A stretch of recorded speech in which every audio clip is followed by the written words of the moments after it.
আসসালামু আলাইকুম। শুরু করছি চ্যানেলে জনপদের খবর। সাথে আছি আমি আনিকা জাহিন। এখনকার এই সংবাদ আয়োজন একই সঙ্গে চ্যানেলের ইউটিউব চ্যানেল এবং চ্যানেলের ওটিটি প্ল্যাটফর্ম আইস্ক্রিনে লাইভ স্ট্রিম হচ্ছে। স্বরাষ্ট্র উপদেষ্টা লেফটেন্যান্ট জেনারেল অবসরপ্রাপ্ত মোহাম্মদ জাহাঙ্গীর আলম চৌধুরী বলেছেন, এখনও পুলিশকে পুনর্গঠন করা যায়নি। জুলাই আন্দোলনে অনেক গাড়ি থানা পুড়েছে, এখনও তাদের একটি গাড়িও কিনে দেওয়া যায়নি। অর্থ বরাদ্দ পেলে এই ব্যবস্থার আরও উন্নয়ন হবে। দুপুরে সিলেটের বিমানবন্দর থানা পরিদর্শন শেষে সাংবাদিকদের এসব কথা তিনি বলেন।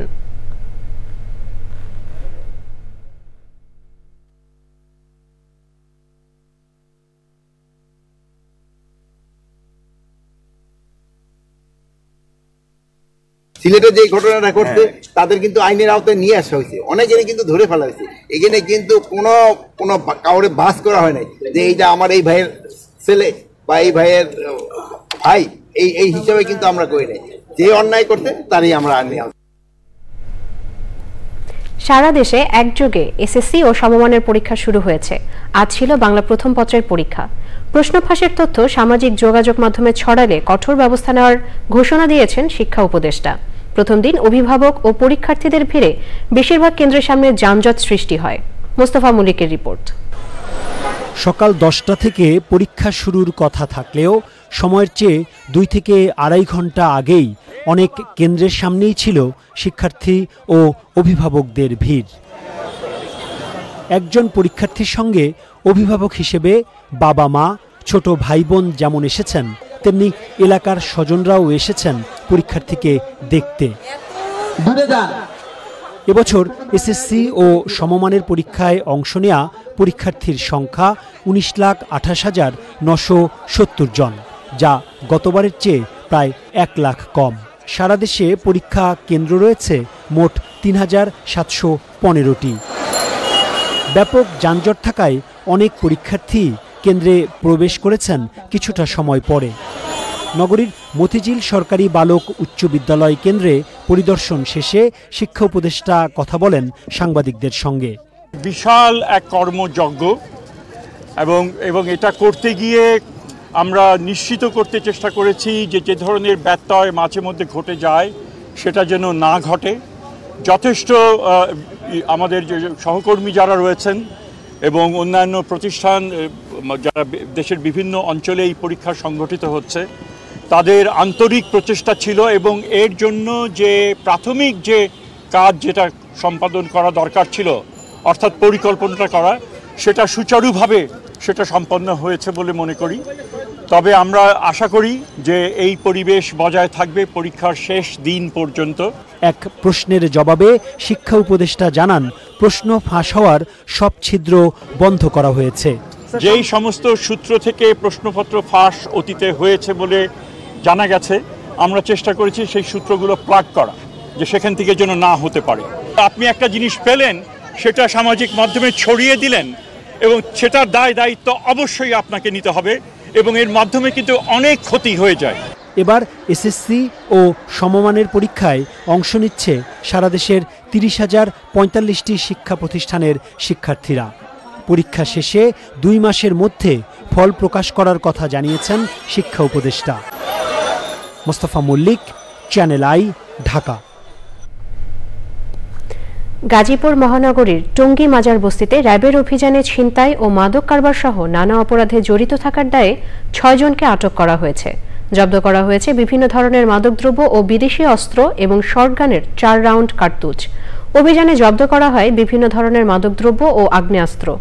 অভিযান চলাকালে মাজার বস্তির মাদকের স্পটগুলো ভেঙে গুঁড়িয়ে দেওয়া হয়। মাদক সেবনরত অনেক অপরাধী অভিযানের খবর পেয়ে সুড়ঙ্গ দিয়ে কৌশলে পালিয়ে যায়।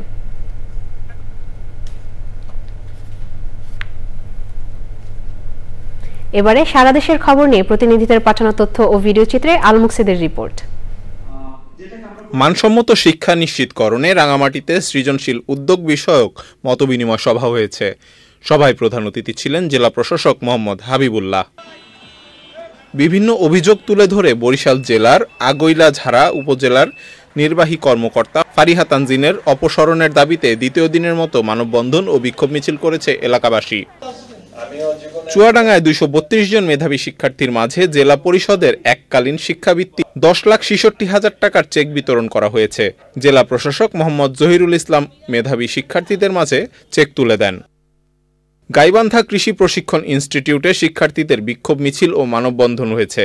বিক্ষোভ মিছিল ও মানববন্ধন কর্মসূচিতে সাধারণ শিক্ষার্থীরা 8 দফা দাবিতে শিক্ষা উপদেষ্টার দৃষ্টি আকর্ষণ করেন। ঝালকাঠিতে বিদ্যালয়ের নবগঠিত অ্যাডহক কমিটির সভাপতি সৈয়দ জিয়াউল ইসলামের অপসারণের দাবিতে মানববন্ধন কর্মসূচি পালন করা হয়েছে। এতে বিদ্যালয়ের শিক্ষার্থী, অভিভাবক ও স্থানীয় এলাকাবাসী অংশ নেয়। পার্বত্য চট্টগ্রামের প্রধান সামাজিক উৎসব বৈশাখী উপলক্ষে খাগড়াছড়ির পার্বত্য জেলা পরিষদের উদ্যোগে বর্ণাঢ্য শোভাযাত্রা হয়েছে। শোভাযাত্রার উদ্বোধন করেন সেনাবাহিনীর Khagrachari region commander brigadier general Sharif Mohammad Aman Hasan এবং পার্বত্য জেলা পরিষদের চেয়ারম্যান জিরুনা ত্রিপুরা। নওগাঁয় জাতীয় আদিবাসী পরিষদ জেলা কমিটির সম্মেলন উপলক্ষে র্যালি ও আলোচনা সভা হয়েছে।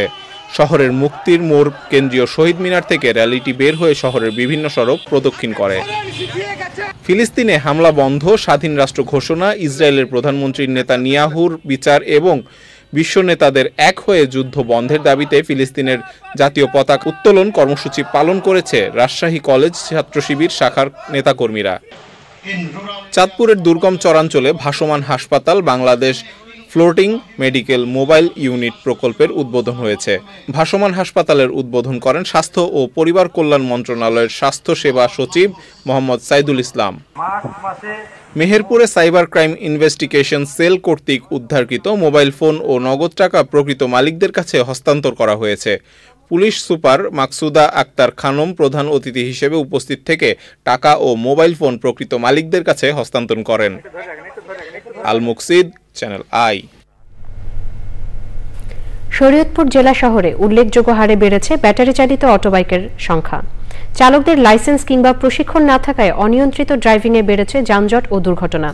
এছাড়া মাত্রাতিরিক্ত শব্দ দূষণে হুমকিতে জনস্বাস্থ্য। পরিস্থিতির উত্তরণে অটোবাইক নিয়ন্ত্রণ নীতিমালার তাগিদ দিয়েছেন সংশ্লিষ্টরা। শরীয়তপুর প্রতিনিধি এস.এম. মুজিবুর রহমানের রিপোর্ট।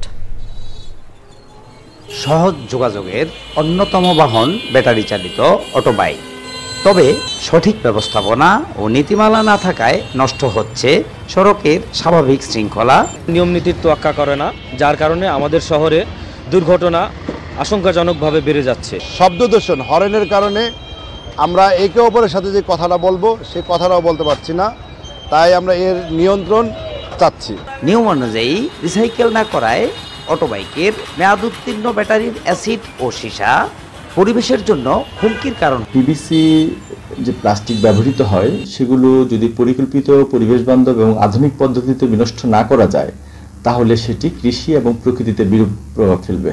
সড়কের স্বাভাবিক পরিবেশ ফিরিয়ে আনার পাশাপাশি স্বাস্থ্য ঝুঁকি কমাতে অটোবাইক নিয়ন্ত্রণ নীতিমালা জরুরি। এই ব্যাটারি চালিত যানবাহনের চলাচলে যাতে সীমিত করার জন্য আমাদের জেলা পুলিশের পক্ষ থেকে আমরা কাজ করে যাচ্ছি এবং একই সাথে রাস্তার শৃঙ্খলা সঠিকভাবে আনয়নের জন্য আমরা কাজ করে যাচ্ছি। মানুষের সহনশক্তি কমে যাবে এবং মানুষ মানসিকভাবে অসুস্থ পড়বে, বিশেষ করে বৃদ্ধ, শিশু, গর্ভবতী মহিলারা আক্রান্ত হয়। সুতরাং আমাদের উচিত এই ইজি বাইককে নিয়ন্ত্রণ করার জন্য প্রয়োজনীয় ব্যবস্থা গ্রহণ করা।